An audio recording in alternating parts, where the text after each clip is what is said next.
Suivez votre information sur votre chaîne YouTube Actualité FMM en live. La bonne humeur, l'actualité congolaise et africaine à temps réel.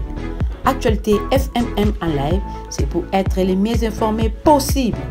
Abonnez-vous massivement sur votre chaîne YouTube Actualité FMM en live.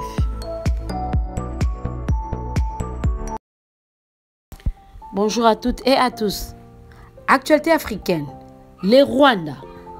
La population rwandaise en colère contre leur président Paul Kagame.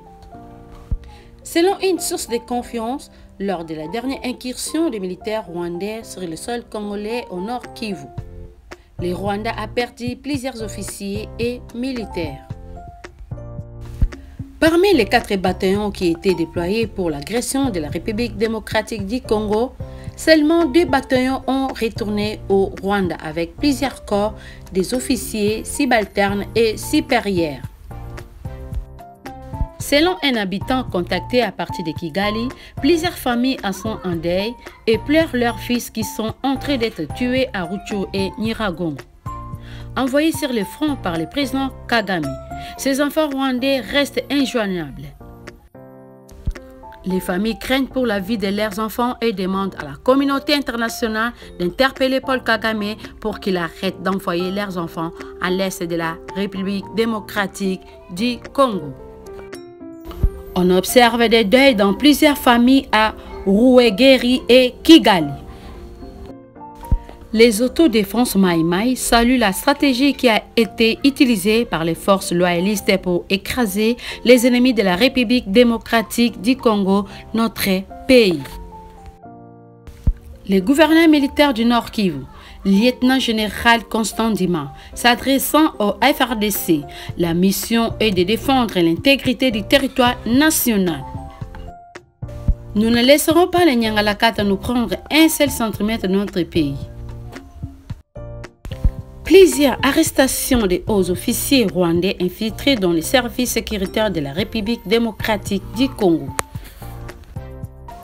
Plusieurs arrestations des officiers rwandais infiltrés dans les services sécuritaires de la RDC.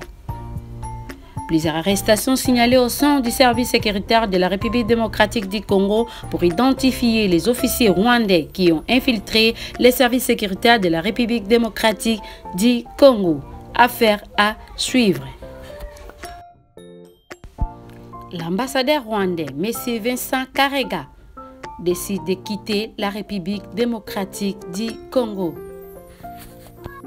Vous enlevez les 545 officiers tout rwandais de FARDC, il n'y a plus de crise. Voilà la solution. Par l'élection, par les concertations, le dialogue. On en a eu combien de dialogues? J'en ai compté 54, qui n'ont abouti à rien. Donc, la MONUSCO et l'ONU et la communauté internationale admettraient pendant une seconde que la crise congolaise est de type ethnique, qu'il n'y a pas de Tutsi rwandais. Pour ceux qui connaissent un peu l'histoire, c'est une insulte. Il n'y a pas de Tutsi congolais, bon Dieu. Le Rwanda a été créé au XVIIe siècle avant la création de l'État indépendant du Congo. Et le Rwanda fut une colonie allemande. Les Allemands n'auraient jamais laissé le roi Léopold II s'emparer des populations Tutsi rwandais, n'est-ce pas? Donc, les Tutsis sont au Rwanda, qu'ils rentrent au Rwanda. Qu'il y ait des Tutsis de nationalité congolaise, oui. Mais des Tutsis congolais, il n'y en a pas parce que les Tutsis n'ont pas de terre au Congo. Il n'y a pas de terre appartenant aux Tutsis sur le territoire congolais. De même qu'il... Actualité RDC en live, c'est pour être les mieux informés possible.